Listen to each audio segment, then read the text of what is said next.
The Zeppelins, the Sabbaths, the Who, and obviously the Stones and Beatles are already gone that we know and love.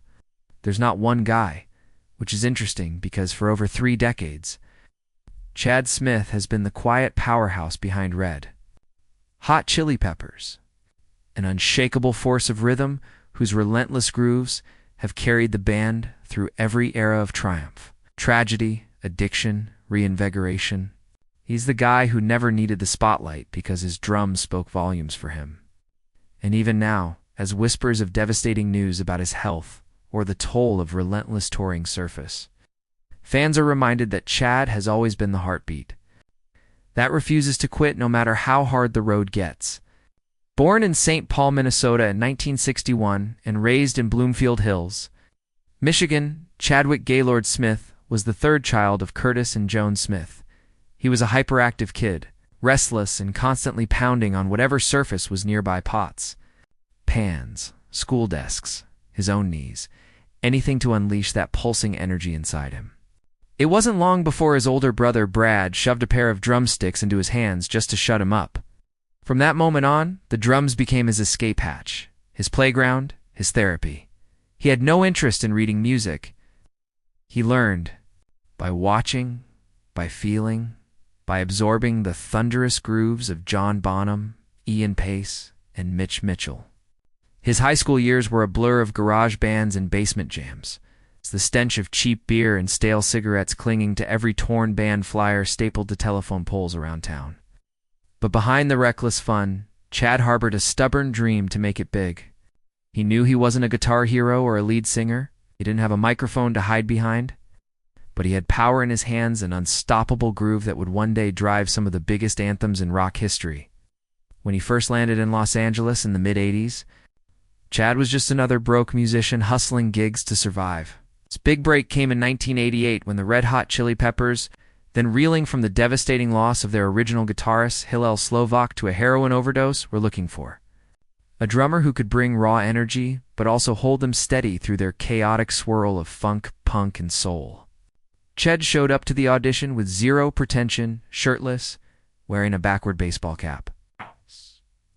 His massive arms pounding the kit so ferociously that Anthony Kiedis and Flea had to pick their jaws off the floor.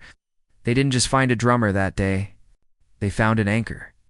The chemistry was instant, electric, and exactly what they needed to pull themselves back from the brink. Within months, Chad was in the studio recording Mother's Milk, the album that began to solidify Reach sound. But it was their next record, Blood Sugar, Sex Magic, that launched them into the stratosphere. Under the steady crack and thump of Chad's drums, the Chili Peppers gave the world hits like Under the Bridge, Give It Away, and Suck My Kiss. As the frontman found themselves immortalized on magazine covers and MTV, Chad remained the loyal engine room, rarely courting tabloid drama, but always ready with a biting joke or a sly grin behind his kit. But being an RHPA, HOHA haha, was never easy. The 90s were brutal years rife with breakups, makeups, near deaths, rehab stints, and the crushing loss of close friends to addiction. Chad watched Anthony Kiedis spiral in and out of sobriety, witnessed John Bruce Chandy disappear into his own self-destructive abyss, and sat helpless as the band teetered on the edge of implosion more than once. While the world danced to scar tissue and calnication, Chad was living the reality of endless tours, 3 meters calls from bandmates who needed saving, and the constant push-pull of keeping the group's fragile bonds from snapping. Through it all, Chad became more than the drummer. He became the protector, the peacemaker, the guy who could crack open a beer with Flea and hash out a fight or stand guard outside rehab doors so Anthony wouldn't bold. He said in interviews that the drums kept him sane, kept him from falling down the same rabbit holes that nearly claimed the band more than once. But behind that legendary grin and devil-may-care attitude was a man who carried the weight of everyone else's chaos. His own personal life suffered years on the road, strained his relationships. His first marriage collapsed under the pressures of constant absence. And even now, friends say Chad's biggest regret is the time he missed with his kids while chasing the next tour bus across the globe. Still, he pressed on. The new millennium brought fresh challenges, new albums, new feuds, new reconciliations, and the constant reinvention that's kept Rep Aha Ha Ha from becoming a nostalgia act. Chad embraced every chapter. He pushed the band's sound, worked with producers like Rick Rubin to experiment, expand, and find the groove no matter how far they strayed from their funky roots.